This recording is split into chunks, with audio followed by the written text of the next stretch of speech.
Hello everyone. So this is the part 2 of the video Learn Astrology, how you can easily analyze your own birth chart very easily and effectively, I would say. For those of you who have not checked the part first, I'll mention the link in the description box below. Please go check it out and then come to this part. So let's get started. Moving forward towards elements section. So I have above mentioned 5 things that are very important for one to understand the birth chart of anybody. Now what are elements? See, astrology groups all those 12 zodiac signs to 4 elements. Now what are those elements? Those elements are present in our nature. It is fire, it is earth, it is air, it is water. Okay, these 4 elements are classified into the zodiac signs, 12 zodiac signs that we see. Now fire here represents passion and action, fierceness, right? Earth represents stability and practicality, right? The logic and everything, the responsibility and everything like that. Air element represents intellect and communication, because so it is often linked with the air element. And water represents our emotion, because of the tears and intuition and all of those things. Now these elements help us explain fundamental personality patterns. Now few zodiac, like every zodiac sign is has been assigned under a particular element, maybe it a fire, earth, air, water, any element.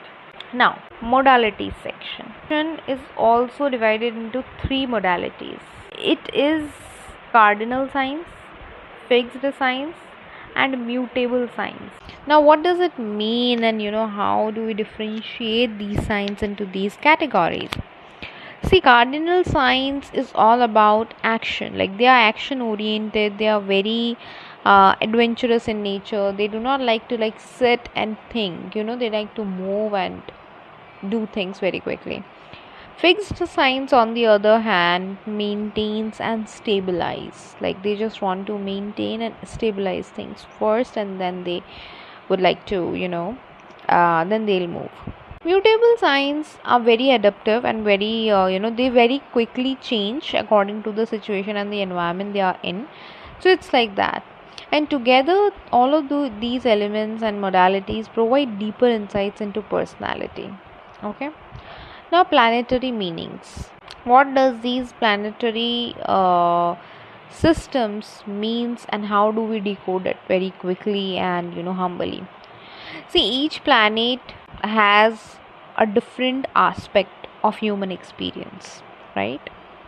It symbolizes a different aspect. Every planet is, if we're talking about Mars, it's action oriented, it's aggressive, it's adventurous, you can say. On the other hand, so Mercury, if you talk about, it governs the communication, our thinking aspect, what is our logical capability. Venus rules love, beauty, relationship. Jupiter symbolizes with growth, wisdom, and opportunity. Saturn, on the other hand, is all about discipline, responsibility, life lessons, karmic patterns, and everything like that. Uranus symbolizes the innovation, the sudden change. Neptune governs spirituality, imagination, dream, all the dreamy world. And Pluto represents the transformation, power, and rebirth of an individual. Now, these two planets, which is known as North Node and South Node, or Rahu and Ketu. These two planets, Ketu is all about spirituality. Ketu is known as South Node. It is about spirituality, self reflection, introspection, meditation, peace, all of those things. Rahu, on the other hand, is ambitious, expansion. Wherever North Node sits or Rahu sits, it try to expand that particular area in your life. So that is how we decode these planets. Okay, now these 12 houses, which is present in the slide in front of you. These are the 12 houses that represents different houses of your life, areas of your life. Okay, so the first rule that you are seeing, the first house that you are seeing, it relates to your own identity, your own self. How, like, what is your personality? How do you perceive a situation? How do you act upon any situation? So it rules that. Second house, if you see, it governs all the money and the values and family happiness and any kind of function, all of those things. Okay, and also it regulates wealth and everything like that. The third house represents communication, courage, self ability and determination, all of that. Fourth house relates to home, family, luxury cars, property, real estate, interior designing, that. Fifth house represents creativity, romance, children, love, all of those things.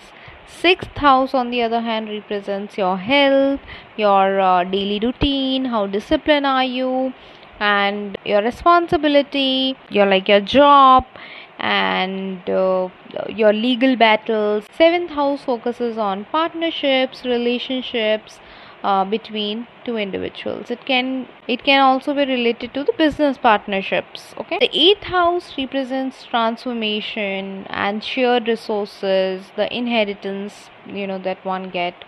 Ninth house governs philosophy, higher learning, and spirituality.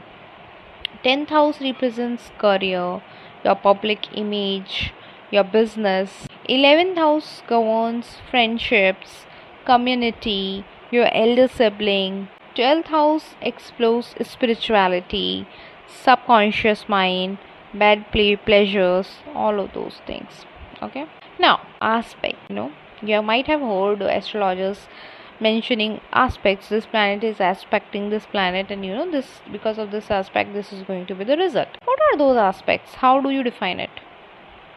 See, aspects describes the relationship between planets. Now it can be a good aspect, it can be a not so good, based on the planetary positions, and based on the planet, every planet has different aspects, right? For example, Jupiter aspects the 5th house, the 9th house, and the 11th house.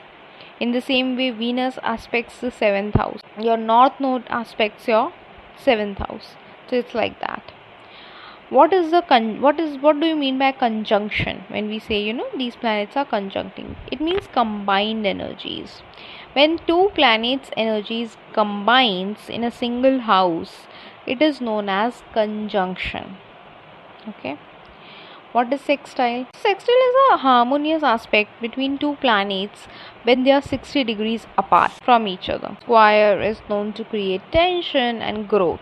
When three planets sit at trine of each other, they make a trine. It creates harmony and natural flow. An opposition, when two enemy planets sits in front of each other, so it creates balance but through contrast. These planetary relationships add depth and complexity to every chart. So moving forward towards Mercury retrograde. There are multiple planets in the astrology, and few of them undergoes retrograde motion every now and then. But then Mercury retrograde is a most significant retrogrades that we discuss about. Why is this so famous, and why everybody is talking about it? See, during this period, Mercury retrograde period, I have already made a detailed video on Mercury retrograde also. I'll post the link in the description box below. Please go check it out if you want to understand what actually is Mercury retrograde and how it affects or impacts the astrological zodiac science. So yeah, during this period, Mercury retrograde, Mercury appears to move backwards in the sky. It's an illusion. It does not really the case. Mercury does not really go backwards in the direction, or goes like retrograde. It appears to us because we are fixated at the position of Earth, and that's how we see other planets, comparing the position with respect to the earth.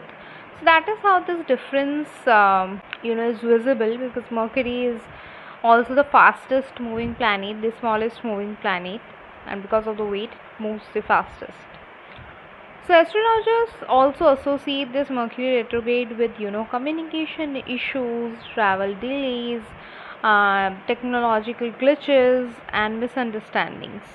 Okay, so many astrologers view it as an excellent time for self reflection, introspection, review, reevaluation, rather than fearing about it, because all of the factors that I mentioned, that mostly seen during the Mercury retrograde, happens like literally with everybody, you know irrespective of the any planetary positions retrograde.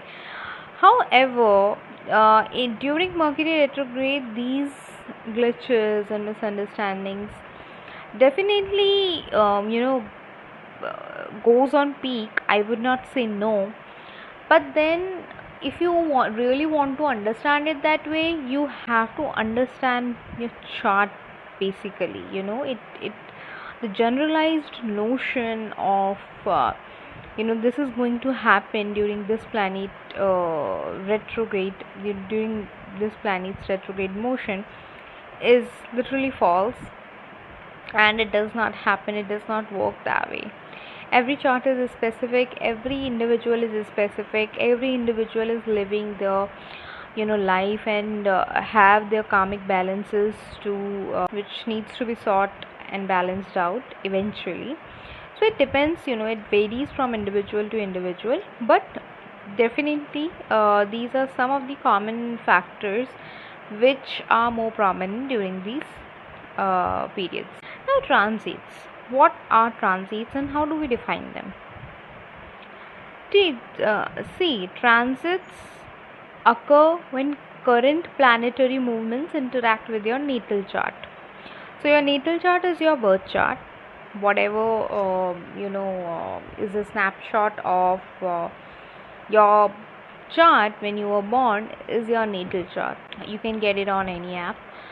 And transit means when any planetary movements interact with your natal chart. For example, I'm just giving you a random example. If there is let's say Venus sitting in your 11th house, in your D9 chart or D1 chart, any chart, and when Jupiter is going to transit over that part, over that Venus, over your Venus, or going to aspect it from the opposite house, that's when opportunities for marriage happen, or you can witness like some changes, or somebody coming into your life, or something happening around your marriage. So this is just one example. There are many and many approaches as well to understand any individual aspect of your life, but this is how we understand transit.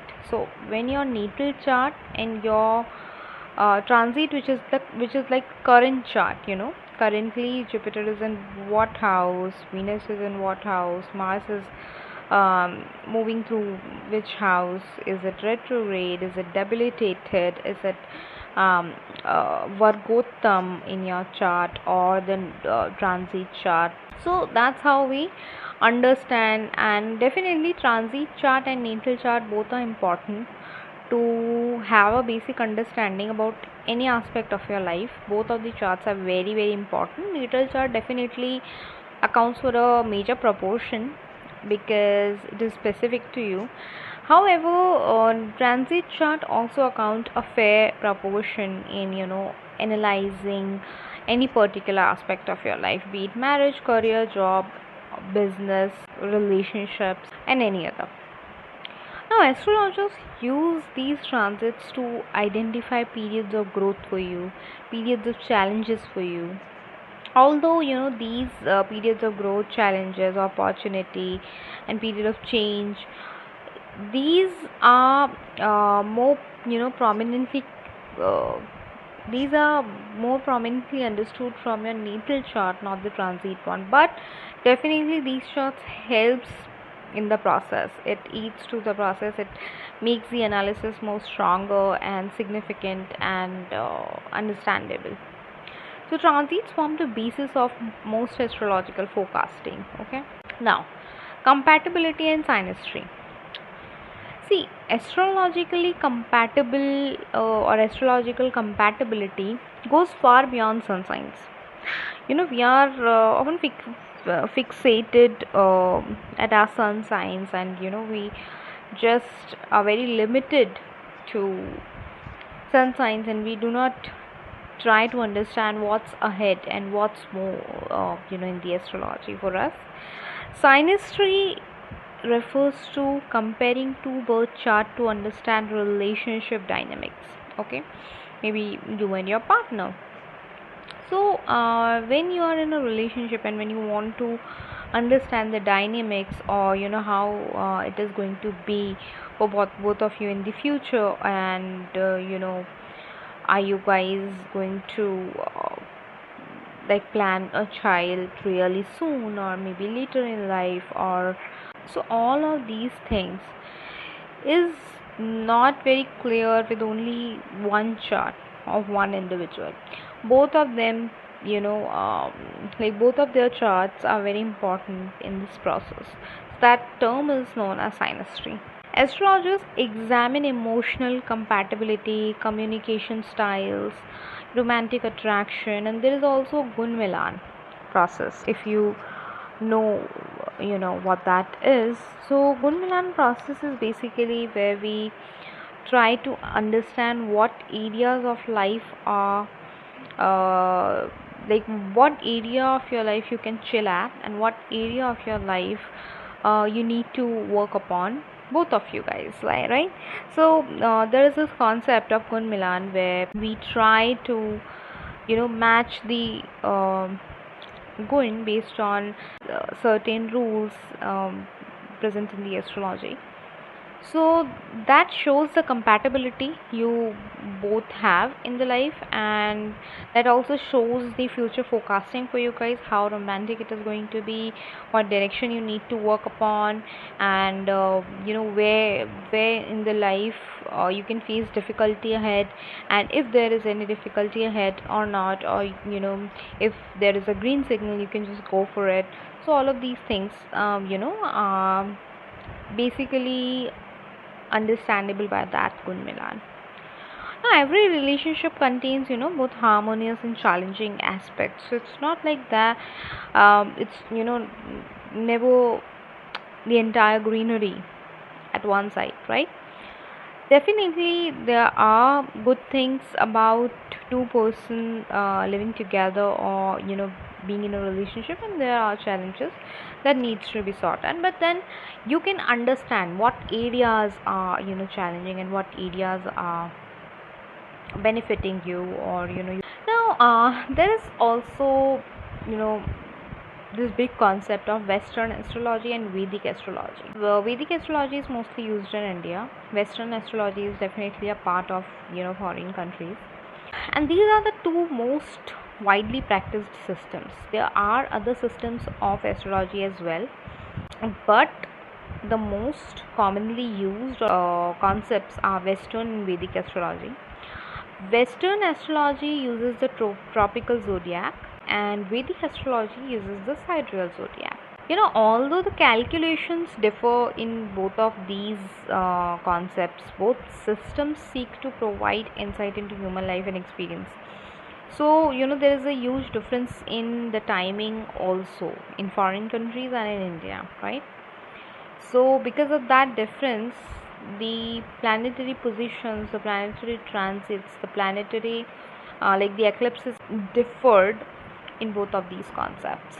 So definitely location also plays a very important part of, like, it is a very important factor to be known to get your chart prepared.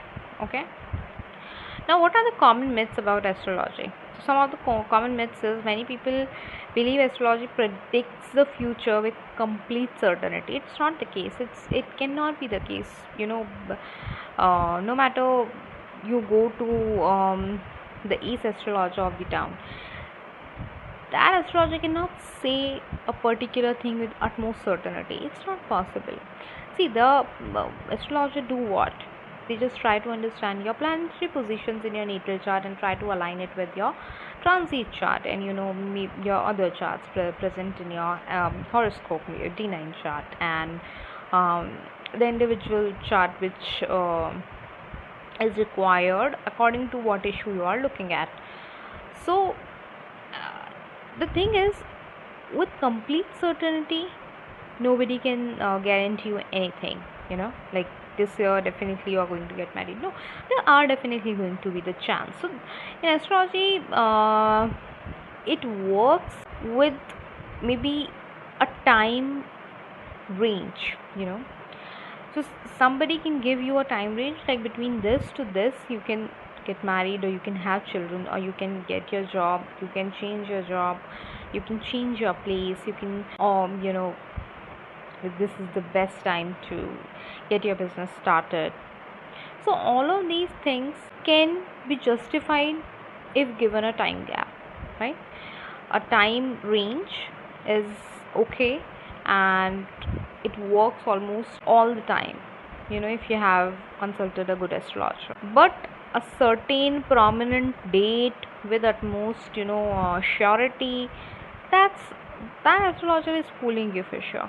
Like, that's not possible. Why I'm saying this? Because when you're defining outcome of of particular aspect, let's say marriage. So if I'm defining this outcome, for that I have to use multiple approaches first. Secondly, I have to look multiple charts present in your horoscope, D1 chart, D9 chart, right?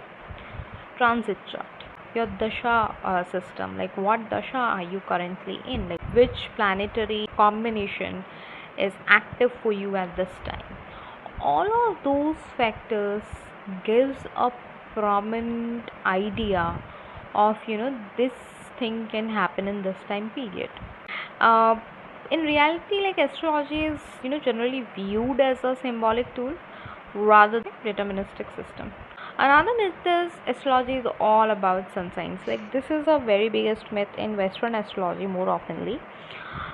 Complete birth chart is far more complex and personalized, and it needs utmost attention when you are trying to solve a particular problem. Now, how to read your first chart?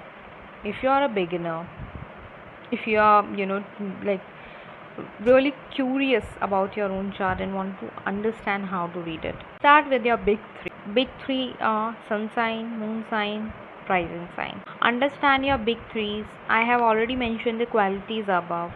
Understand these three signs and understand what qualities each sign possesses for you: rising sign, sun sign, moon sign, so that you get a clear picture about your own self, how you are in front of others, what you are really feeling inside, and what is your goal, where do you want to reach, what do you want to become. Okay, then examine your planetary placements, maybe in your rising chart or moon chart. I would say examine what planets are sitting in which house. Is it a good house? Are the planets debilitated or in a Vakutam position?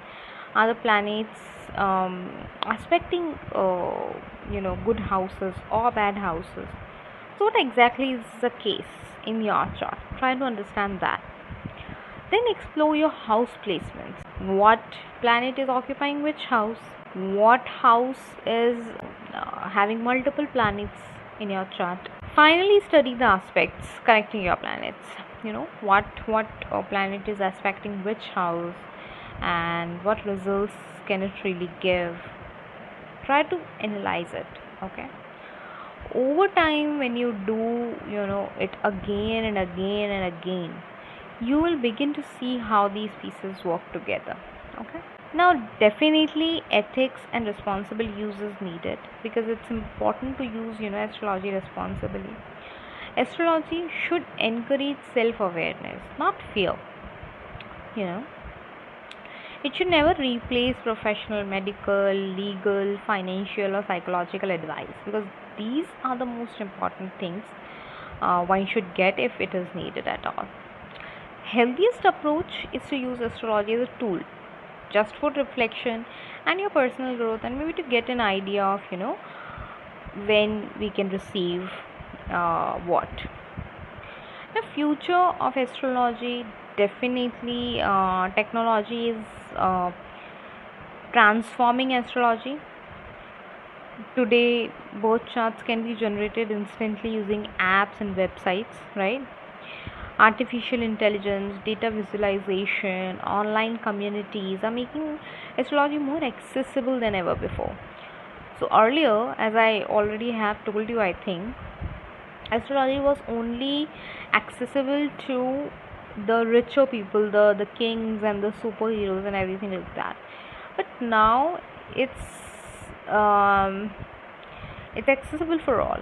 Like everybody can access it. It's free to generate your birth chart. You can just get it if you know your time, date, and location, name. Yeah, so these simple things. So, an interest in self-discovery continues to grow among people, especially in the younger population, and astrology is likely to remain an important cultural phenomenon. So, and that brings us to the end of our complete beginner's guide to astrology. So we have here explored the zodiac signs, planets, houses, aspects, birth charts, compatibility, retrogrades, and much more. Whether you view astrology as a symbolic language, a spiritual tool, or simply a fascinating tradition, learning its foundations can open a new perspective on human nature and self-understanding. So if you enjoyed this video, don't forget to like, subscribe, and share it with your fellow astrology enthusiasts. Okay, so thank you so much for watching, and until next time, keep looking to the stars and exploring the mystery of the cosmos. Thank you so much.